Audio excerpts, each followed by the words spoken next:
साली आधी घरवाली।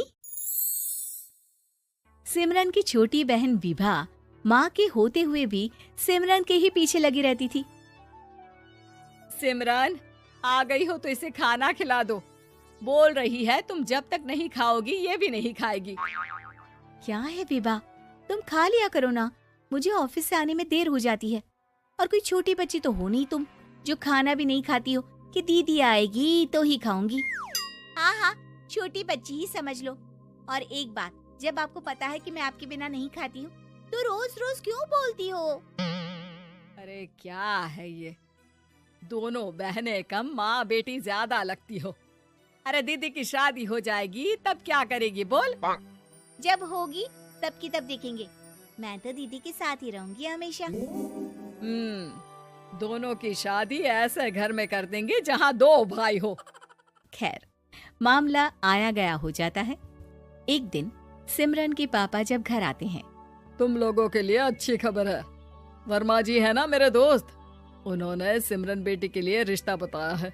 बहुत अच्छा लड़का है, सिमरन को भी पसंद कर लिया है और कल वो लोग आ रहे हैं सिमरन को देखने अपने घर। सिद्धांत अपने माता पिता के साथ सिमरन को देखने आता है। उसे सिमरन अच्छी लगती है और शादी तय हो जाती है। सिद्धांत की माँ कहती है, अब तो हम लोग ले जाएंगे जल्द ही अपनी सिमरन को यहाँ से। अरे हाँ हाँ, क्यों नहीं, आपकी ही है अब तो हमारी बेटी। दूर खड़ी विभा सब सुन रही होती है। अब तो दीदी की शादी हो जाएगी, फिर तो वो चली जाएंगी। दीदी के बिना मैं कैसे रहूंगी? कुछ न कुछ तो करना ही होगा जिससे दीदी की शादी ही ना हो। सभी के जाने के बाद क्या शादी के बाद दीदी हम लोगों के साथ नहीं रहेंगी? अरे नहीं तो फिर क्यों रहेगी, शादी हो जाएगी तो अपने घर चली जाएगी ना। तो मैं भी जाऊंगी उनके साथ, मेरा भी सामान पैक कर देना। अरे कैसे बात कर रही हो विभा, दीदी के ससुराल छोटी बहन नहीं जाती। हाँ, कभी कभी जाकर मिलाना और रोज फोन पर भी बात कर लेना, ठीक है? नहीं पापा, आप तो जानते हैं मैं दीदी के बिना खाना भी नहीं खाती, ना ही मुझे उनके बिना नींद आती है। सिमरन बहन की बात सुनकर इमोशनल हो जाती है। अगले दिन से विभा खाना खाना छोड़ देती है। लोगों के लाख समझाने के बाद भी विभा ना खाती है ना ही सोती है। अंत में हार मानकर सिमरन सिद्धांत से मिलती है। सिद्धांत, मेरे मम्मी पापा ने बचपन से ही विभा और मुझे साथ रखा। वो मुझसे बहुत जुड़ी है। मुझे उसकी टेंशन रहेगी शादी के बाद, क्योंकि वो मेरे बिना नहीं रह सकती है। अरे ये तो छोटी सी बात है, वो हम लोगों के साथ हमारे घर में रह सकती है।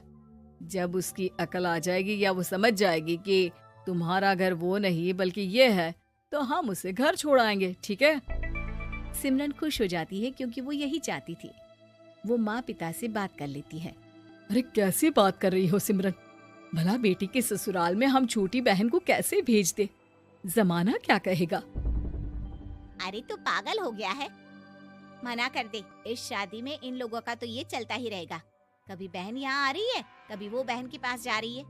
अरे शादी हो रही है, कोई मजाक थोड़ी ना हो रहा है ना बाबा ना। माँ कैसी बात कर रही हो? सिमरन से मैं जुड़ाव महसूस कर रहा हूँ और इतनी सी बात के लिए इतनी अच्छी लड़की को कैसे छोड़ सकता हूँ? सिद्धांत की भी जिद होती है कि वो सिर्फ सिमरन से ही शादी करेगा, और होता भी वैसा ही है। सिद्धांत और सिमरन की शादी हो जाती है और दहेज में आ जाती है विभा। शादी के बाद बुआ सास कहती है, अरे माँ ना, साली आधी घर वाली होती है, लेकिन ये क्या, तुम तो उसे घर ही ले आए। तभी चाची कहती है, सिद्धांत को तो हम लोगों ने सीधा समझा था, लेकिन सबसे तेज तो यही निकला। अरे देखो कैसे दहेज तो नहीं लिया, लेकिन साली पर कब्जा कर लिया। सिद्धांत ने इस और तो सोचा ही नहीं था, लोग उन लोगों के बारे में ऐसी भी बात करेंगे। वो वहाँ से चला जाता है और चुपचाप अपने कमरे में लेट जाता है। क्या हुआ सिद्धांत, तुम अचानक से परेशान हो गए, कोई बात है क्या? अरे नहीं नहीं, वो थक गया था ना, शादी की सारी तैयारी और रस्मों के बीच, सोच रहा हूँ थोड़ा आराम कर लूं। हाँ ठीक है, आप लेट जाइए, मैं विभा का बेड लगा देती हूँ जमीन पर। क्या? वो यहाँ सोएगी? हाँ, बताया तो था कि उसे नींद नहीं आती मेरे बिना। तो तुम आराम से लेटो ऊपर, हम लोग नीचे बिछा लेते हैं। अरे नहीं नहीं, तुम दोनों आराम से लेटो ऊपर, मैं माँ पापा के रूम में जा रहा हूँ। सिद्धांत वहाँ से दूसरे कमरे में चला जाता है, जहाँ सिद्धांत के पिता उससे कहते हैं, क्या बात है बेटा, तू उस कमरे में क्यों नहीं सो रहा? बहू से लड़ाई हो गई है क्या शादी के पहले दिन ही? अब नहीं पापा, वो दोनों बहनों को बात करनी थी और मुझे नींद आ रही है, तो मैं यहाँ सोने चला आया। अगले दिन सिद्धांत तैयार होकर ऑफिस जाता है। ऑफिस में लंच के वक्त दोस्त कहता है, क्या बात है सिद्धांत, इतना सारा खाना एक ही दिन में? हाँ यार, वो सिमरन को खाना बनाने का शौक है तो उसी ने बनाया है। यार हम लोगों की तो सिर्फ एक ही बीवी है, इसकी तो दो है ना। सिद्धांत को गुस्सा आ जाता है। कैसी बात कर रहा है तू? अरे तू तो भाग्यशाली है जो बीवी के साथ साथ साली भी आ गई। अरे साली लोगों की तो आधी घरवाली होती है, तुझे तो पूरी की पूरी मिल गई। सिद्धांत का पारा अब 7वें आसमान में पहुंच जाता है। वो खड़ा होकर उस लड़के से लड़ने लगता है। हाँ, मेरी शादी में मेरी बीवी के साथ मेरी साली भी आई है, ये सच है, लेकिन सिर्फ कुछ समय के लिए, क्योंकि उसने सिमरन को बचपन से ही माँ की तरह देखा और यूं अचानक वो सिमरन से अलग नहीं रह सकती थी। इसलिए सोचो, अगर मेरी बीवी उसके लिए माँ का स्थान रखती है तो मेरा दर्जा क्या हुआ? तभी वहाँ बॉस आ जाता है। माफ करना सिद्धांत, यहाँ इस मेंटल लेवल के लोग हैं, जरूरी नहीं साली सिर्फ आधी घरवाली ही हो, कभी वो छोटी बहन तो कभी बेटी भी होती है। वेल डन सिद्धांत। सिद्धांत को अब ऑफिस में कोई कुछ नहीं कहता, लेकिन आस पड़ोस का वो तो वही हाल रहता है। सिद्धांत ऑफिस से घर की ओर आ रहा होता है कि रास्ते में उसे अपनी कॉलोनी का दोस्त मिल जाता है। क्या बात है, चेहरे की चमक बता रही है, शादी से बड़ा खुश है तू, क्यों? हाँ यार, अच्छी लड़की और अच्छा परिवार मिलना कहाँ होता है जल्दी आजकल। यार हमें भी दिला देना ऐसा परिवार जहाँ एक के साथ एक फ्री की स्कीम चल रही हो। सिद्धांत को फिर गुस्सा आ जाता है।